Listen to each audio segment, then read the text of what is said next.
கர்த்தரா இயேசு கிறிஸ்து நாமத்தினாலே அன்பின் வாழ்த்துக்களுங்க. இதனால நீங்களும் நானும் கொடுத்து வச்சவங்க.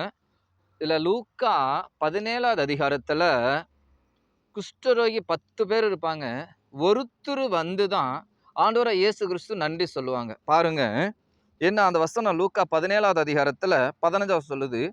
அவர்களில் ஒருவன் தன் ஆரோக்கியமானதை கண்டு திரும்பி வந்து உரத்த சத்தத்தோட தேவனை மகிமைப்படுத்தி அவருடைய பாதத்தருகே முகங்குப்புற விழுந்து அவருக்கு ஸ்தோத்திரம் செலுத்தினான்.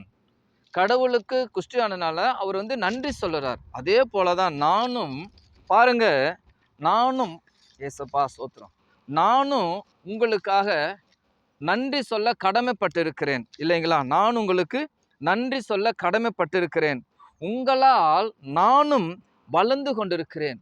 உங்களால் நானும் வளர்ந்து கொண்டிருக்கிறேன். பாருங்க, 600 சப்ஸ்கிரைப் மேலே கத்தெடுக்கிறவள போயிட்டு இருக்கு.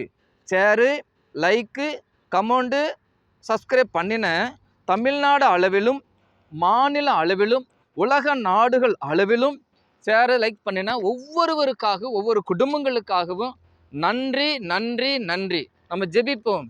கர்த்தாவே, இதை பார்க்கிற கேட்கிற ஒவ்வொரு குடும்பங்களுக்காக நன்றி செலுத்துகிறோம். கர்த்தாவே, ஒவ்வொருவரும் வளர்ந்து பெருக தேவனே ஞானமும் புத்தி அறிவு கொடுத்து பயன்படுத்த போறதுக்காக ஸ்தோத்திரம். பாதுகாத்துக்கள் மகிமைப்படும். கர்த்தரா இயேசு கிறிஸ்து நாமத்திலே கேட்கிற நல்ல பிதாவே, ஆமேன்.